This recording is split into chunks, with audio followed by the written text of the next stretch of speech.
Alors, page 3 des notes de cours sur les rapports, les taux et les proportions. On va se concentrer plus sur les rapports. Peut-être que pour t'aider, tu pourrais aller dans Google, demander ici c'est quoi la différence entre des rapports et des taux. Ça te donnerait déjà une idée. Fait que moi, j'ai juste écrit ça, rapport et taux. Puis l'intelligence artificielle m'a quand même fait un beau résumé. Ça, c'est des rapports, ça, c'est des taux. Quand on compare des quantités de même nature, exemple, comparer deux âges, deux distances ou deux masses, on appelle ça un rapport. Si on compare des quantités de nature différentes, exemple, comparer un prix et une quantité, comparer une distance et un temps, ça, ce serait plutôt un taux. Un prix et une quantité, ce serait par exemple un coût. Par exemple, 5 $ pour 3 bananes. Okay? Ou une distance et du temps, 5 km en 1 heure. Ça, c'est un taux. On verra ça au prochain cours. Alors que les rapports, ce serait plus, exemple, 3 pommes par rapport à 2 bananes. Genre une quantité de fruits par rapport à une quantité de fruits. Dans un taux, ce serait plutôt un prix par rapport à du temps. Okay, donc, taux. Le calcul, ce qui est bien, c'est de simplifier les rapports.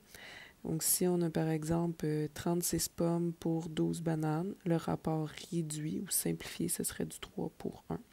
On écrit 3 pour 1, mais on pourrait écrire 3 sur 1 aussi. Mon Dieu, quel horrible crayon. Ou 3 sur 1, ça veut tout dire la même chose. Ensuite, ici pour les taux, bon, on les fait au prochain cours de toute façon, fait que je vais moins parler de ça. Il y a aussi des vidéos sur Allo Prof qui parlent de rapports et de taux parce que c'est au programme des élèves de 2e secondaire du Québec. Là, je vais revenir à mes notes de cours. Donc ici, les rapports, ça sert donc à comparer des quantités de même nature. Donc si je veux comparer une durée avec une durée, c'est un rapport. Mais si je veux comparer une distance avec une durée, c'est pas un rapport, c'est un taux. Exemple, une vitesse. Donc une durée une distance de 6 km en 2 heures, ça ferait une vitesse de 3 km/h. C'est pas un rapport, ce serait un taux. Ça va être utile de prendre la calculatrice pour certains calculs. Donc, je t'explique ça après. Avant, je vais aller faire d'autres exemples.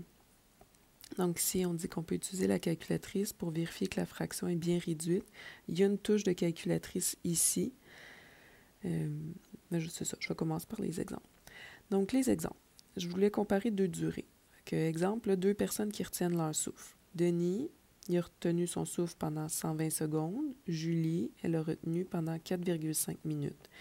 Ici, si on ignore les unités de mesure, on pourrait se dire « Wow, Denis, il est bon, 120, puis Julie, juste 4,5. » Mais non, il faut toujours considérer les unités de mesure.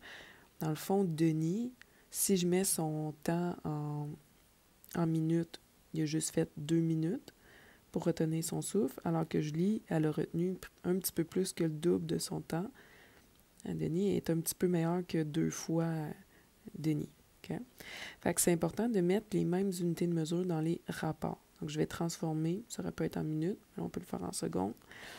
Donc, 120 secondes pour Denis et 4,5 fois 60. Je vais vérifier 4,5 fois 60. Ça fait bien 270 secondes pour Julie. Donc, si je compare des secondes avec des secondes, là, je vais pouvoir avoir un beau rapport réduit.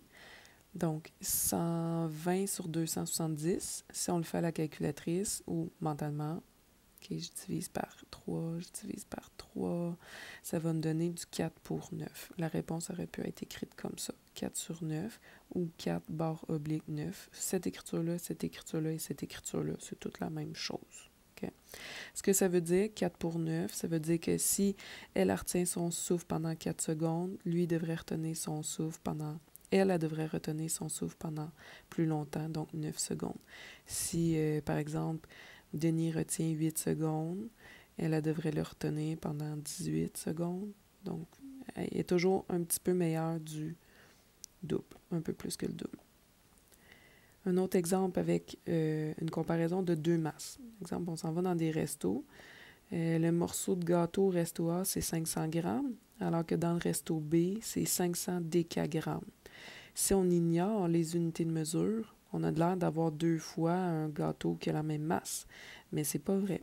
Si on compare en grammes et en grammes, donc 500 grammes par rapport à fois 10, ça donne 5000 grammes, on se rend compte que le gâteau est 10 fois plus grand dans le resto B. Okay? C'est un rapport 1 pour 10. Là, je vais faire la calculatrice maintenant. Si, par exemple, j'avais à comparer 12,5 heures à 7,2 heures et que je veux le mettre en fraction réduite, si je le fais mentalement, ben, je réduirais ma fraction en faisant fois 10, déjà pour enlever les nombres décimaux. Puis ensuite, ben là, je ne suis pas capable de réduire plus que ça me donnerait 125 sur 72. Mais si j'utilise la calculatrice, fais 12,5, divise par 7,2, ça devrait te donner 1,736 blablabla. Mais nous, ce qu'on veut, c'est des rapports. Des rapports, c'est comme des fractions. Je ne veux pas des nombres décimaux. Donc là, ta réponse qui est ici en nombre décimal, tu vas appuyer sur la touche de fraction ici. A, B sur C. Ça va t'écrire quelque chose comme ça. Okay? Ça va t'écrire 1 et 53 72e. 1 et 53 72e. Nous, on ne veut pas l'entier à l'avant.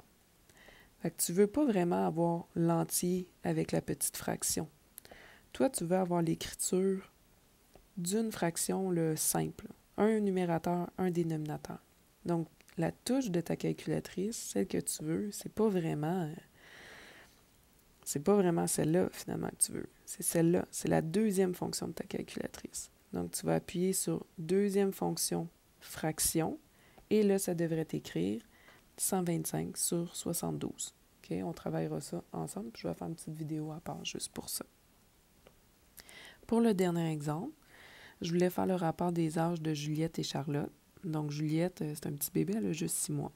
Charlotte, c'est un enfant, un jeune enfant. Quand on veut le rapport réduit de l'âge de Charlotte à l'âge de Juliette, OK, ça veut dire Charlotte à Juliette. Charlotte, c'est 2 ans. Rapport avec l'âge de Juliette, 6 mois. Si j'ignore les âges, Charlotte, elle a l'air plus jeune, hein, parce qu'elle a l'air d'avoir 2 pour 6. Si je réduis la fraction 1 pour 3, on dirait que Juliette est 3 fois plus âgée, ce qui est complètement faux. Mais si je compare avec les mêmes unités de mesure, donc 2 ans fois 12 mois par an, ça donne 24 mois. Si je compare 24 à 6 et que je réduis ma fraction, ça va me donner du 4 pour 1. Donc là, on voit que le rapport réduit fait beaucoup plus de sens. On voit que Charlotte est 4 fois plus âgée que Juliette.